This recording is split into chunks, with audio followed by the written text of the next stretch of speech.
Yo, this is Geison Cacho with the Bay Area News Group, and this is Gamester, the most enthusiastic video game show on the internet. We're going to be comparing two games. It's going to be the battle of the exclusives. We're doing Resistance 3 versus Gears of War 3. Okay, let's get into the weigh-in. On one corner, we have Resistance 3. It's made by Insomniac Games for the PlayStation 3. And in the other corner, we have Gears of War 3 by Epic Games, made for the Xbox 360. Now let's get ready to check these games out. Ring that bell. We're off to round one and taking a look at single player. First up is Gears of War 3, and it continues the adventures of Marcus Phoenix and his struggle against the Locusts. The game starts off a little uneven.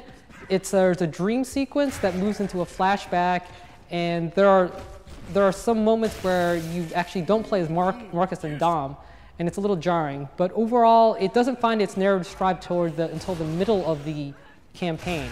And toward the end, it's good but not spectacular. It's a good finale to a great series, but those expecting the epicness of Gears of War 2 will kind of be a little disappointed.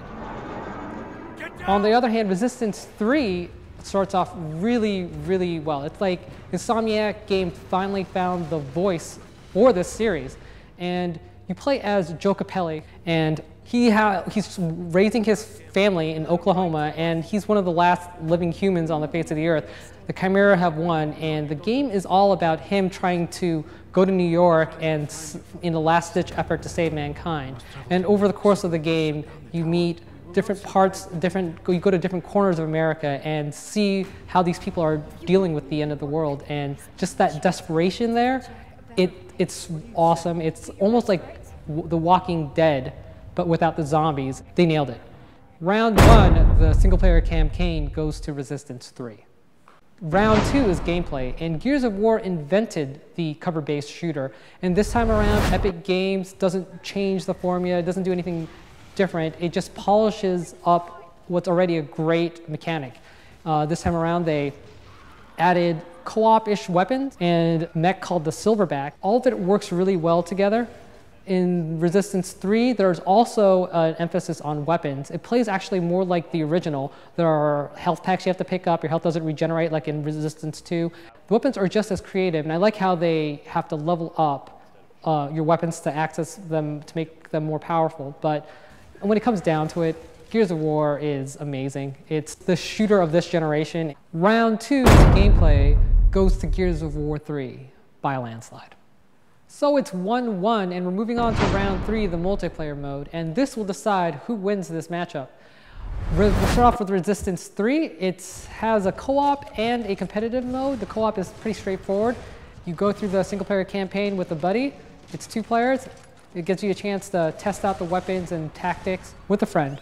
The meat of the game is in the competitive mode. Players level up a character, and they'll unlock different classes and eventually get custom classes. This sort of system has been done with other games, and it makes it above average. On the other hand, Gears of War 3 has a huge amount of multiplayer content. There's a different flavor for every gamer. If you want to go do co-op, there are 3 types of modes that you can choose from. There's Horde, which is an upgraded version from Gears of War 2. Players fend off 50 waves of locusts, and they can build structures and turrets to help them out. On the other hand, if you want to go on the other end, you can play Beast Mode, where players actually play as a locust horde, and they can choose what type of monster they want. They and their buddies can kill humans and their structures. It's really fun to play, and as you progress through the 12 waves, you get bigger and badder monsters.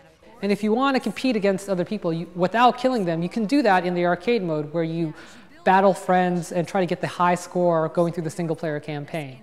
Round 3 goes to Gears of War 3, which makes it the victor in this matchup of console exclusives.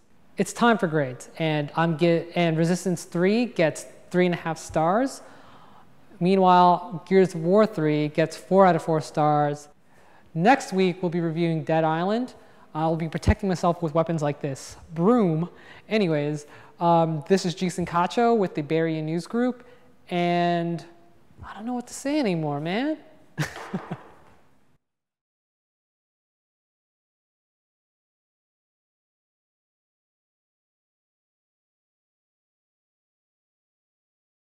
it's time for grades, and and Resistance 3 gets 3.5 stars.